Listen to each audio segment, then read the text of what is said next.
दोस्तों, आज का विषय मैंने चूज किया है एक पुस्तक से।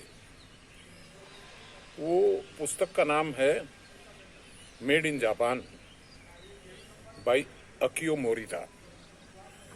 दोस्तों, अकियो मोरिता सोनी के संस्थापक दो संस्थापकों में एक अकियो मोरिता थे और उन्होंने जो ये पुस्तक लिखी है उसको पढ़ने के बाद दो चीजें स्पष्ट हो जाती हैं। पहली ये कि कोई भी संस्था जब स्थापित होती है तो उसके जो पार्टनर्स होते हैं या डायरेक्टर्स होते हैं उनमें काम का बंटवारा बहुत सही तरीके से होना चाहिए। यानी कि आपका दिल जिस चीज में लगता है आपको वो काम मिलना चाहिए, दूसरे आदमी को जिसमें एक्सेलेंसी है, जिस काम को वो पसंद करता है तो वो काम उसको मिलना चाहिए। And you should be able to enjoy your work. तो अकियो मोरिता साहब कंपनी में एक तो वो मार्केट एक्सप्लोर करते थे और दूसरा वो प्रोडक्ट की कल्पना करते थे। प्रोडक्ट रिसर्च जिसको आप कहते हैं, या मार्केट का परसेप्शन वो समझते थे। जैसे उदाहरण के तौर पे जब पहली बार अमेरिकन प्रेसिडेंट ब्रिटेन आए तो उसकी जो वीडियोग्राफी थी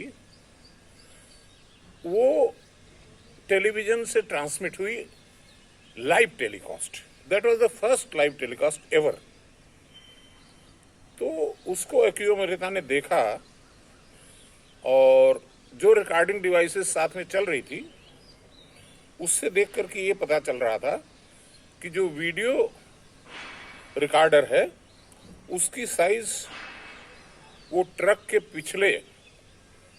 पीछे जो डाला होता है उसकी साइज के बराबर का था।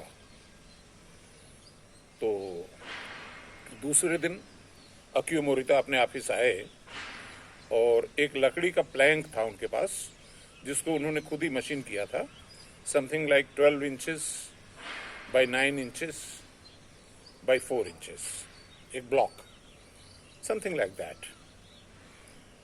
तो वो ब्लॉक उन्होंने अपनी टेबल पे रखा और अपने इंजीनियर्स को बुलाया। बोला, देखिए कल जो आपने प्रोग्राम देखा होगा अमेरिकन प्रेसिडेंट का लाइव टेलीकास्ट, तो वो जो पीछे वीडियो रिकॉर्डिंग सिस्टम था दैट वाज टू बिग। तो मैं चाहता हूं कि वो रिकॉर्डिंग सिस्टम इस ब्लॉक के बराबर साइज का बनाएं आप लोग।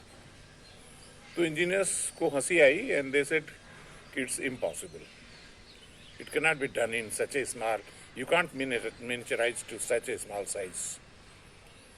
तो अकियो मोरिता ने कहा कि अगर आप इस साइज का नहीं बना सकते तो फिर दुनिया का पहला वीसीआर हम लोग नहीं बनाने जा रहे हैं, जो कि घर घर में बाद में लगने लगा। हर घर में टीवी के साथ एक वीसीआर लगा होता था, आपको याद होगा। तो ultimately the engineers accepted his idea और उन्होंने उस छोटे से साइज का वीसीआर डेवलप किया जो हर घर में टेलीविजन के नीचे रखा मिलता था कुछ दिनों तक। अब तो शायद वो भी ऑब्सोलीट हो गया।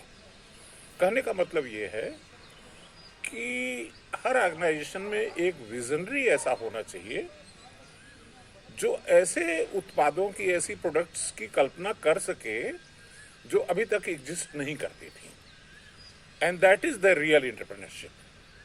उनके जो दूसरे पार्टनर थे, he was a very great engineer और वो जो है मैन्युफैक्चरिंग और इन सब चीज़ों में ज़्यादा स्मार्ट थे। तो generally he used to be in the shop floor और इन द रिसर्च ऑफिस, और अकियो मोरिता साहब घूमते रहते थे, दुनिया की सैर करते रहते थे। और उन्होंने एक चीज़ ये भी लिखी पुस्तक में, दूसरी चीज़ जो मैं उल्लेख करना चाहता हूँ उन्होंने ये बताया कि अगर आप अमेरिका में जाएं और आप सड़क पे चल रहे हैं, आपका एक्सीडेंट हो जाए, तो सबसे पहले एक आपके पास वकील आएगा अपने आप बिना बुलाए। एक एडवोकेट साहब आएंगे और आपसे कुछ पेपर्स पे साइन करवाएंगे, आपसे कोई फीस नहीं लेंगे और बोलेंगे कि भाई ये जो क्लेम होगा उसमें हमारा शेयर होगा। इस तरह से अब मुकदमा लड़ने की जिम्मेदारी उनकी। उसका कारण वो बताते थे कि अमेरिका में एडवोकेट्स की संख्या बहुत ज़्यादा है, तो इसलिए वहाँ पे लिटिगेशन और लॉ इसका बड़ा महत्व है और आपको केस फाइट करने के लिए फीस नहीं देनी है। जबकि ऑन द अदर हैंड उनका ये कहना था कि जो जापान में हमारे पास इंजीनियर्स ज़्यादा हैं एज कम्पेयर टू एडवोकेट्स, इसलिए हम लोग टेक्नोलॉजी में इनोवेशन करते हैं। तो एक चीज़ मैं जो ये कहना चाह रहा हूँ कि यहाँ पे इंडिया के पास यंग इंजीनियर्स की तादाद बहुत ज़्यादा है, लेकिन दुर्भाग्य ये है कि जो हमारे शिक्षण संस्थान है इंजीनियरिंग के, खासतौर से नॉन IITs, तो उनमें शिक्षा की गुणवत्ता उस स्तर की नहीं है। तो इंजीनियर्स हम मैन्युफैक्चर तो कर रहे हैं, मैन्युफैक्चर शब्द इसलिए मैं कह रहा हूँ कि बहुत ज़्यादा पैदा हो रहे हैं, मगर उसमें क्वालिटी नहीं है। तो how to improve the quality of engineers and make it equivalent to IITs, इस पे अगला लेक्चर में दूंगा। धन्यवाद।